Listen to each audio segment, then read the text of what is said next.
And pick up a good book now. It doesn't say the Quran, it says a good book.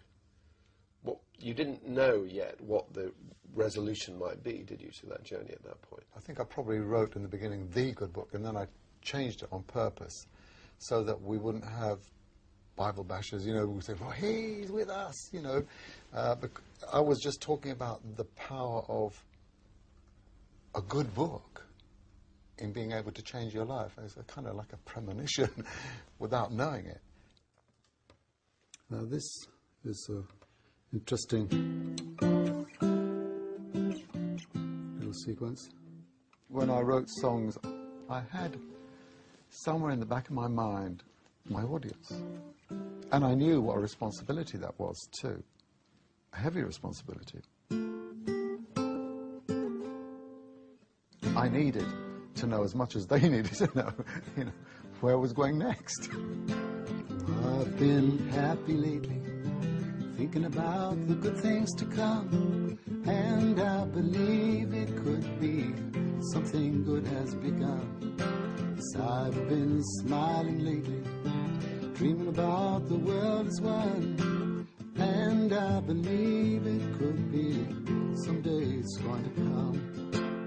'Cause out on the edge of darkness, there rides a peace train. Peace train, take this country, come take me home again. Peace Train was a kind of anthem, so it was about an individual engaging with a much wider constituency. I mean, this was at the time of the Vietnam War, there was a lot of things going on, and this was a sort of rousing call, wasn't it, Peace Train? Yeah, the protest movement was very strong already. I mean, the influence of Bob Dylan and, you know, and so many artists, and the song grew from there.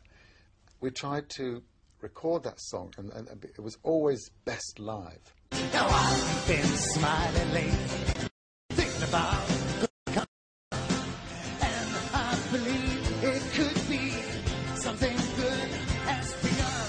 Oh, peace train sounding loud, ride on the peace train. Come on, peace train.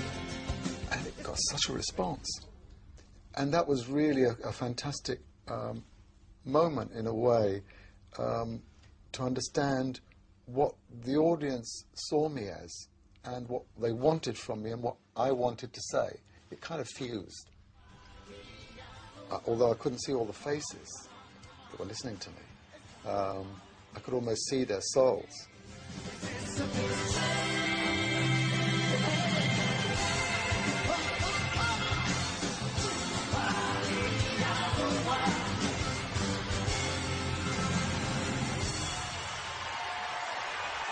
Thank you. I love you. You've been beautiful.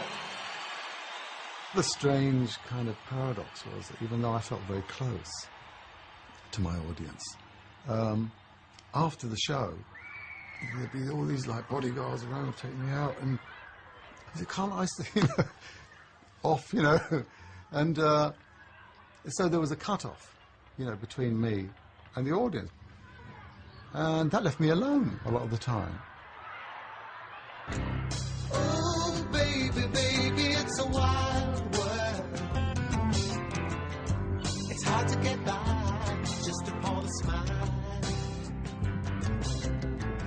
So you stayed here with your parents for quite a long time, yeah? So while you were famous and prosperous, you were still living upstairs? That's right, yeah. I mean, that was like where I wrote most of my songs. I mean, Wild World was written upstairs, you know, and so many of the songs. Did the fans know you were up there? A lot of fans used to come to the door, and my dad used to look after them, you know. He was kind of amused by it all. And when you moved out, where did you go to at that point? I finally moved away from here, I think around 73. I became an exile, because, you know, tax-wise in those days. And I went to live in Brazil. Why Rio. Brazil? Rio? Rio, because it was as far away as possible from everywhere else.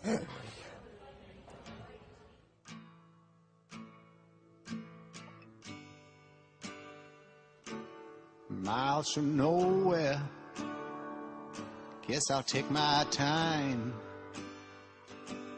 Oh, yeah. To reach there. Cat Stevens lived an isolated life in Rio for 6 years, occasionally making forays back into the world for stadium tours and recording sessions. It was during one of these trips, on a visit to the head of his American record company, that a turning point took place in his life.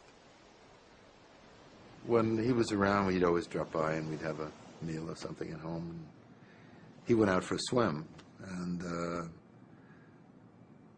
you know, we didn't think much of it. It was a perfectly average day in Southern California. Let's go and see some friends. Let's go to the beach. Let's go in the water. Miles from nowhere, not a soul inside. Oh, yeah. I was in the ocean. And suddenly I'd lost it. I had no power to swim anymore.